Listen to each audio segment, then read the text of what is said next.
All right, Naomi Karth with the third segment of our class about using essential oils to help support normal emotions. And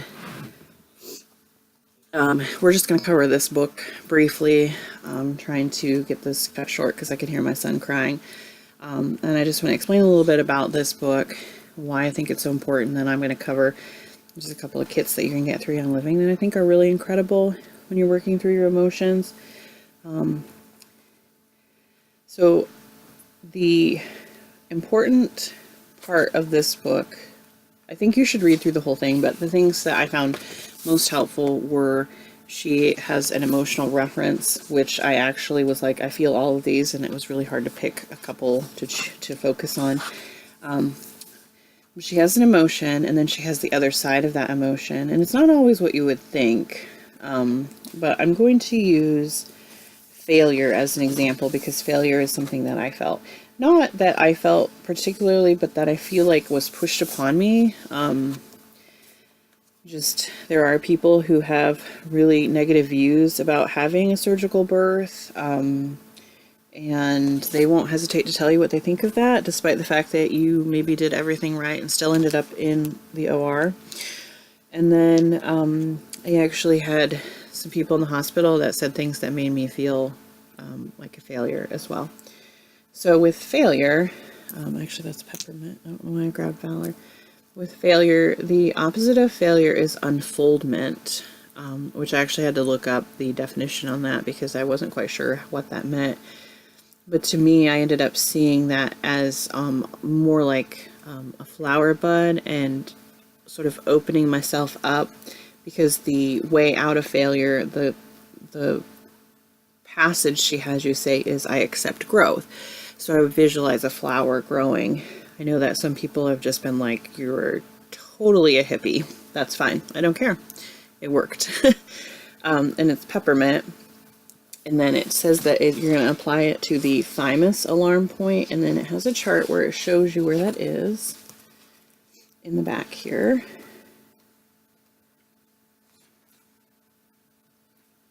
So here's got different charts that show you the different places.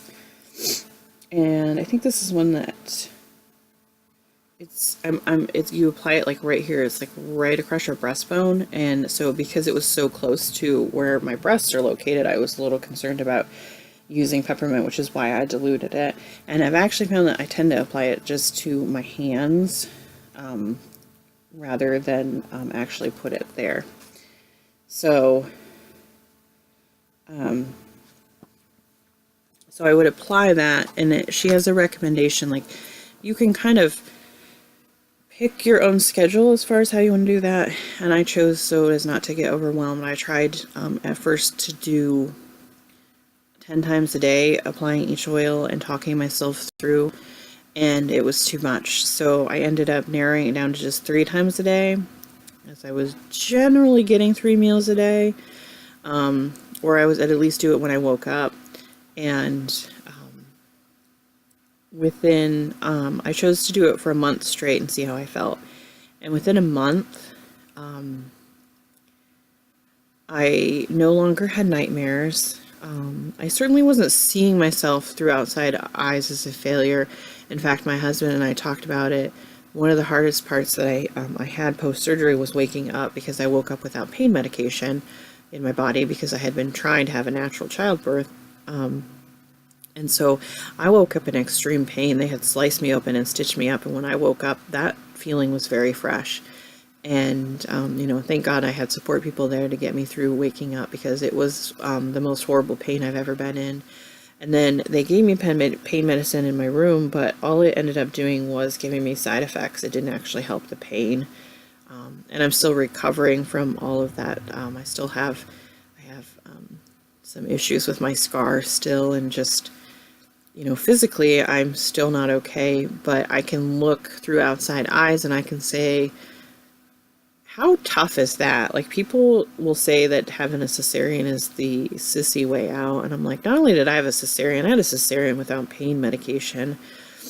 I don't think you can get much tougher than that. So I was able to give myself a different perspective, and I no longer see that as a failure. I see that as I was able to give my son probably the best birth that he possibly could have, up to a certain point.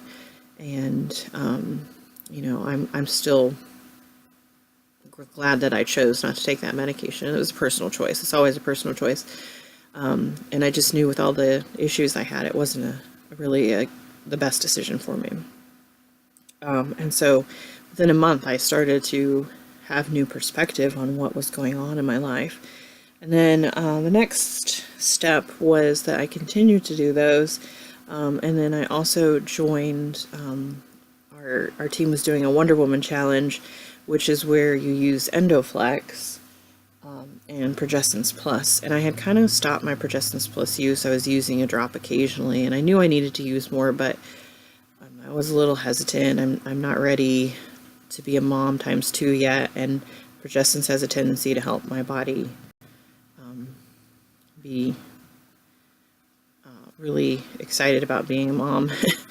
And I wasn't ready, and so I took the 30-day challenge, and my motivation started to kick back in, and I'm doing so much better on a daily basis, being consistent and keeping oiled. And I really think that those are the two biggest keys to finding healing, is not just finding an oil that resonates with you, like Joy with Sam and the Trauma Life with me, but it's consistently oiling with that oil.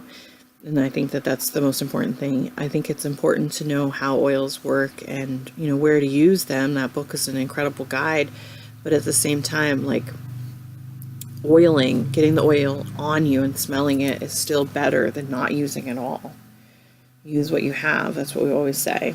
So this book is incredible. It also has lists of all of the different oils and the different emotions that they work with. And she talks about doing the clearing procedure. She walks you through it. So what I did was I made a cheat sheet so that I could do it quickly and I didn't have to keep the book for reference, because it is a little confusing when you first start doing it. But I do highly recommend this book as a tool.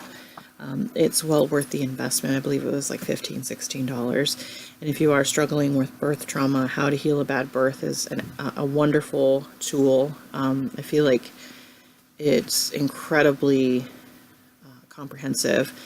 There's some other books out there about birth trauma as well that are probably great tools as well.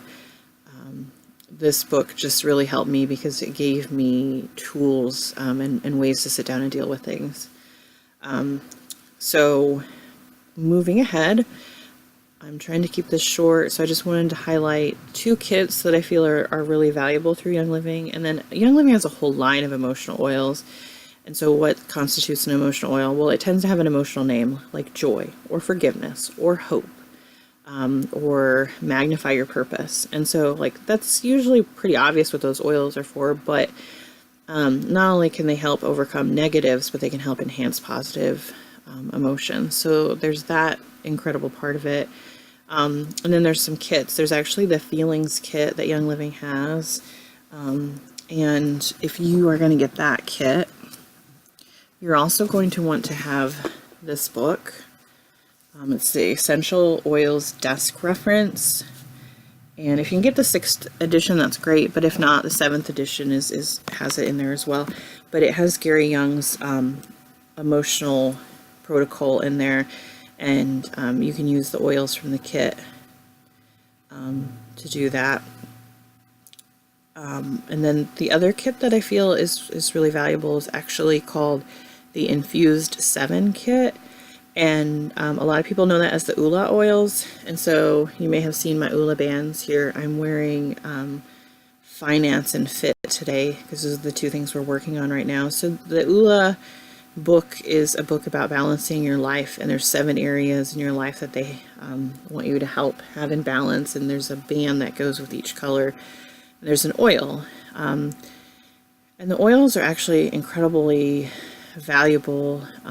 It's kind of like a hack for doing emotional oiling, and so you could just buy one oil if you wanted. Say that, you know, your family relations aren't the greatest, you could start with the family oil, or maybe you are having issues with finance, then you might want to try the finance oil. And I found that aromatically is the way that I just like using those. I usually will put them in my diffuser necklace, or I'll put a family is one that we've been working on, trying to be more of a family and overcome all this. And so I just put a drop on each of our wrists, including Jerome, and off we go. And we'll go to the zoo or we'll go hiking as a family. And I just have kind of used that action as like solidifying, like we're acknowledging that we know we want to work better as a family, and as a result we have. So those are 2 kits that you can purchase through Young Living that are incredible. And then, like I said, there's a lot of emotional oils, but I think that having the desire to do so is the first part. Like you have to want to start working on this. And I didn't at first, and I just sat there. And then when I started to work on it and started to feel better, I realized how horrible things had gotten. And Sam was really pulling everything, and I was just, nursing, sleeping, watching Netflix, occasionally checking in with my Young Living team, and I was just like totally calling in life. And I didn't want him to do that after his loss. Why would I want to do that after my own trials? So I really hope maybe that you've gotten something out of this. I feel like maybe I just am rambling now, so I'm going to cut it short. And I appreciate you sticking around and listening. I hope you found value. I will post a link to both of the books so that you'll see specifically which ones I'm talking about, in case you wanted to purchase them for yourself. I appreciate you being here with me and listening to my story, and feel free to share this with someone that you think might need to know more about this side of things. It's really interesting, but this is actually the least hippie part of oils for me. Like, this made sense to me, and it worked so thoroughly. And if I can help one person by sharing my story, then it was worth sitting down and doing this. So I appreciate you. I hope you know that there's hope for everyone, for healing, all healing. It's out there. You just got to look for it. Happy to point you in the right direction if I can. Thanks for tuning in, and I hope you have a great evening.